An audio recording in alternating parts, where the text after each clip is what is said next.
Lace up those running shoes and sign up for LSU's brand new fun run in 2015. It's made for people of all abilities because it only lasts about 30, 40 yards or so. And unfortunately, due to budget cuts, Florida State has had to change their youth football competition to punt, fumble, and kick. It's time to wake up, college football!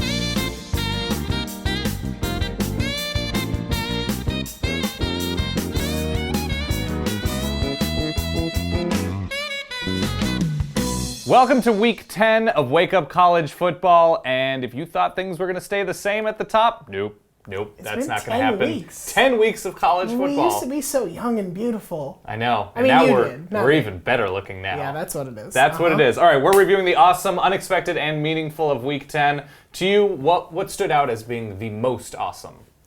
Alabama Crimson Tide, widely decried as undeserving of their number 4 spot in the first college football playoff rankings, kind of went out and proved why they deserve to be in the conversation. They really dominated LSU pretty much the whole game.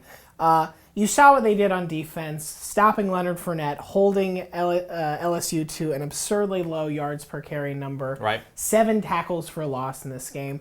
But it was also very impressive to see what they did running the ball. Kenyon Drake and Derrick Henry just got whatever they wanted to for the most part against LSU, which still has a pretty stout run defense. And on a night when Jacob Coker, while he didn't make bad decisions, also wasn't doing them a ton of favors in the passing game. Right. So, I mean, when Alabama plays like this and when they do that thing where they say, oh, you think you want to go against our front seven?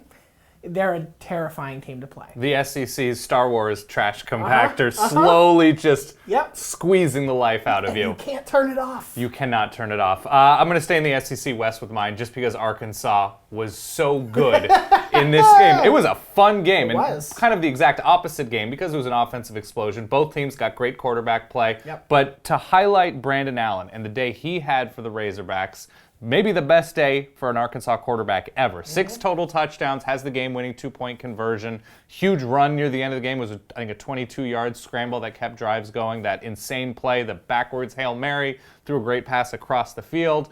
Just a terrific performance from him and the offense. Big brass balls, Burt at the end. Going for 2 was terrific to see on the road. So Arkansas starts the season off in a shaky way, unable to finish drives, finish red zone opportunities, and now have come back and are the team, at least outside of Alabama at this point, that nobody wants to play just because they play in such an angry, unexpected way. Yeah, I mean, they have bounced back nicely from such a slow start to the season where you could find tons of Arkansas fans saying, oh, we're not going to win another game all year. So good for the Razorbacks. Absolutely. To you, what were you not expecting from Week 10? Was not expecting Navy to go up against Memphis, a very good Memphis team. Excellent, yeah. And leave 7-1. The best record that they have had at this point in the season, I think, for a decade or so. They got whatever they wanted on the ground against Memphis. And they did it even though Keenan Reynolds was not the centerpiece of the run game. Right. You know, he's a fantastically talented An all-purpose, quarterback. They had something like 5 guys who had at least 30 yards rushing. They are so sort of versatile in terms of who can get yardage for them. Yep. They're an interesting team to watch down the stretch because they have one, I think, good loss, as much as people hate that term, against Notre Dame. And they still have a very, very big game left on the schedule against Houston at this point. It's just been fun to watch them, their first year in the American, in a year when the American is getting much more attention, and deservedly so, than it has in quite some time. Yeah, and we saw last year a triple option flexbone type team that gets on a roll. Very dangerous for teams unprepared to play against it. To me, I'm going to go Oklahoma State here because even though an undefeated team, the wins that they've had, they give up 50 to Texas Tech. They haven't really beaten anybody of substance up until this point, but TCU comes to town. And it's not just the offense, and as good as that offense was with all of the big, long touchdowns, that defense, turning over TCU, specifically Trevon Boykin, the quarterback we thought was at sort of the apex of the position in college football this season. 4 picks, completely smothering every single Horned Frog receiver. Josh Doxson goes down. TCU unable to get going on the ground with Aaron Green. It was a smothering performance. James Washington is now a name everybody should know at receiver for the Pokes. And Oklahoma State now, and you mentioned this earlier, that Bedlam game, we figured TCU Baylor was going to be the Super Bowl of the Big 12.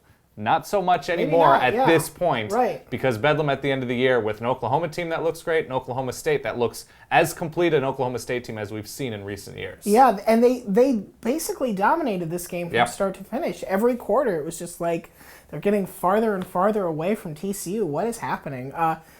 It kind of throws the Heisman race into total disarray. We'll get into that a little more, I'm sure. Yes, absolutely. Meaning-wise, what means the most looking forward from what you saw in Week 10? I don't love how it happened because if I'm being totally honest, I am a little iffy about the non-call that went Nebraska's way as they beat Michigan State. That said, if you're Michigan State and you've built this legacy of, we have hard-nosed defense, we have an efficient offense, you can't give up 500 yards of offense to Nebraska. No. You can't let Nebraska score 3 touchdowns in the fourth quarter against you and not stop them on fourth down once. Right.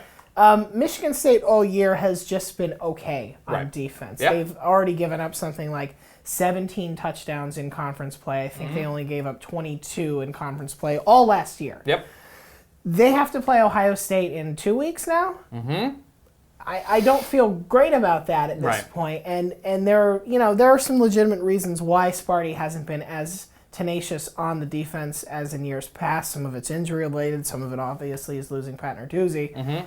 It's a long-term problem, though, in terms of what their ceiling can be this season, I think. Absolutely. I'm going to go with, for my meaningful item, I'm going to go Clemson just because this was the game. I mean, Clemson had Notre Dame earlier on in the season. Everybody had that circled on for the early game, but for the season game, it was Florida State. Florida State comes in beat up. The quarterback situation, we didn't know who was going to start. Sean McGuire has a nice week last week. And Clemson and Deshaun Watson, who now might be the best quarterback in the nation, completely eliminates any hope for the Noles. Just a wall-to-wall performance that was spectacular. They ran the ball really well. Deshaun Watson, I think 300 yards through the air, another 100 on the ground.